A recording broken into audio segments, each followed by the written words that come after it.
সাবেক এমপি শাওনের বিরুদ্ধে মামলা, স্ত্রীকে নোটিশ। ভোলা ৩ আসনের সাবেক এমপি নুরুন্নবী চৌধুরী শাওনের বিরুদ্ধে মামলা করেছে দুর্নীতি দমন কমিশন দুদক। মামলায় তার বিরুদ্ধে জ্ঞাত আয় বহির্ভূত অর্ধ কোটি টাকার সম্পদ অর্জনের অভিযোগ আনা হয়েছে।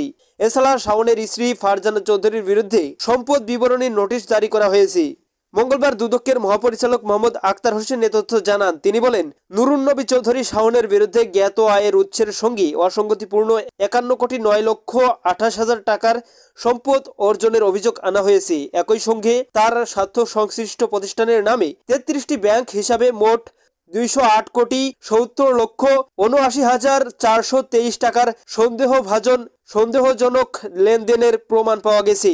দুদকের মহাপরিচালক বলেন, সাবেক সংসদ সদস্য নুরুন্নবী চৌধুরী শাওন পাবলিক সার্ভেন্ট হিসেবে অপরাধমূলক অসদাচরণ ও ক্ষমতার অপব্যবহারের মাধ্যমে অসাধু উপায়ে বিপুল অর্থ অর্জন করেছেন। অন্যদিকে শাওনের স্ত্রী ফারজানা চৌধুরীর বিরুদ্ধে জ্ঞাত আয়ের সঙ্গে 2,20,61,000 টাকার অসঙ্গতিপূর্ণ সম্পদ অর্জন ও দখলের রাখার অভিযোগ আনা হয়েছে। তার বিরুদ্ধে সম্পদ বিবরণীর নোটিশ জারি করেছে দুদক। ট্রেনের টিকিট কেটে বিআরটিসি বাসে যাচ্ছেন যাত্রীরা। যেসব যাত্রী আগাম টিকিট কেটে ঢাকার কমলাপুর রেল স্টেশনে হাজির হয়েছেন তাদের বিআরটিসি বাসে করে গন্তব্যে পাঠানো হচ্ছে।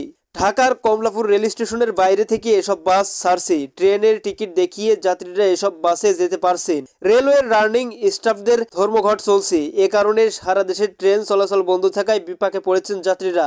মঙ্গলবার সকালে কমলাপুর রেল স্টেশনের বাইরে বিআরটিসির অন্তত 10টি বাস অপেক্ষা করছে। ট্রেনের টিকিট দেখে এসব বাসে যাত্রীদের তোলা হচ্ছে। সেখানে বাসের ব্যবস্থাপনায় থাকা কর্মীদের সঙ্গে কথা বলে এ তথ্য জানা গেছে। ঢাকা থেকে চট্টগ্রাম, খুলনা, রংপুর সহ গুরুত্বপূর্ণ বিভিন্ন গন্তব্যের উদ্দেশ্যে বাস ছাড়তে দেখা যায়। রেল কর্মীদের ধর্মঘটের মধ্যে মঙ্গলবার সকালে কমলাপুর রেল স্টেশন পরিদর্শনে আসেন রেল উপদেষ্টা মোহাম্মদ ফাউজুল কবির খান। তিনি বলেন, তারা ট্রেন চালক ও অন্যদের দাবি দাওয়া নিয়ে আলোচনা করতে প্রস্তুত এবং সৌহার্দ্যপূর্ণভাবে সমস্যা সমাধান করতে চান। দর্শক, এই ছিল আজকের সর্বশেষ আপডেট নিউজ। সকল প্রকার আপডেট নিউজ সবার আগে পেতে আমাদের চ্যানেলটি সাবস্ক্রাইব করে পাশে থাকুন। ধন্যবাদ সবাইকে। আল্লাহ হাফিজ।